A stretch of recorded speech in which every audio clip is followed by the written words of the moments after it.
વાત કરીએ જામનગરની તો જામનગર જિલ્લામાં આગામી 22 જૂને ગ્રામ પંચાયત માટે મતદાન યોજાશે ત્યારે આ ચૂંટણીમાં 187 ગ્રામ પંચાયતોએ મતદાનની તૈયારી પૂર્ણ કરી છે જેમાં લગભગ 4,45,577 મતદારો પોતાના મતાધિકારનો ઉપયોગ કરશે તો ચૂંટણીને શાંતિપૂર્ણ રીતે પાર પાડી શકાય તે માટે 101 સંવેદનશીલ મતદાન મથકો માટે ખાસ વ્યવસ્થા કરાઈ છે। સુરક્ષા માટે ડીવાયએસપી પીઆઈ 41 પીએસઆઈ સહિત કુલ 500થી વધુ પોલીસ સ્ટાફ તૈનાત કરાયો છે તો અત્યાર સુધીમાં 2000થી વધુ લોકો સામે અટકાયતી કાર્યવાહી કરવામાં આવી છે। 2 લોકો સામે તડીપારની કાર્યવાહી છે અને 8064 હથિયાર પોલીસને જમા કરી દેવાયા છે।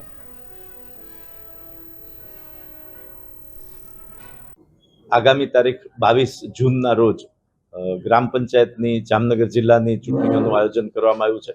મતદાન શાંતિપૂર્ણ રીતે અને ફ્રી અને ફેર રીતે થાય એ માટેના તમામ જરૂરી પગલાઓ પ્રશાસન દ્વારા લેવામાં આવી રહ્યા છે। જામનગર જિલ્લામાં કુલ 187 ગ્રામ પંચાયતોની સામાન્ય ચૂંટણી અથવા પેટા ચૂંટણીનું આયોજન થવા જઈ રહ્યું છે અને 4 લાખથી વધારે મતદારો આમાં પોતાનો મતાધિકારનો ઉપયોગ કરી શકશે। સવારે 7 કલાકથી સાંજે 6 કલાક સુધીનો મતદાનનો સમય રહેશે। આ જે મતદાન છે તેની મતગણતરી 25 તારીખને બુધવારે સવારથી શરૂ થશે। આ મતદાન બેલેટ પેપરથી થવા જઈ રહ્યું છે અને તમામ નાગરિકો જે મત આપવા માટે મતદાર યાદીમાં જેમનું નામ છે તેની માટે મત આપી શકશે અને જે કાંઈ ચૂંટણી પંચના રાજ્ય ચૂંટણી પંચના માન્ય ઓળખના પુરાવાઓ છે એ એમને મતદાન દરમિયાન સાથે રહેવાના રહેશે અને તમામ ચૂંટણીની તૈયારી પૂર્ણ થઈ છે। ચૂંટણીને અનુલક્ષીને લગભગ 2200થી વધારેનો સ્ટાફ અને 1000થી વધારે પોલીસનો સ્ટાફ આમાં તૈનાત કરી દેવામાં આવ્યો છે। ગ્રામ પંચાયતની જે ચૂંટણી થવાની છે ટોટલ 187 જે ગ્રામ પંચાયત છે ત્યાં ચૂંટણી થવાની છે।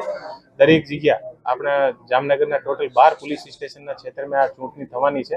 દરેક પોલીસ સ્ટેશન વાઇઝ અમે એક ક્યુઆરટીની ટીમ રાખી છે। આને અલાવા જે દરેક તાલુકા છે દરેક તાલુકા વાઇઝ એક ડીવાયએસપી અને એએસપી લેવલના ઓફિસરની ત્યાં નિમણૂક કરી છે।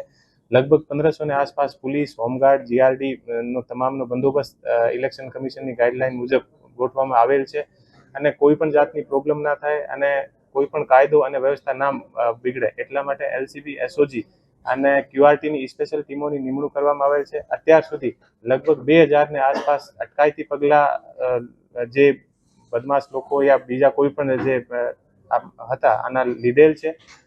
2 લોકોને તડીપાર કરવામાં આવેલ છે અને 20 લાખની આસપાસ નો પ્રોહિબિશનનો મુદ્દામાલ પણ જે કબજેમાં કરવામાં આવેલ છે।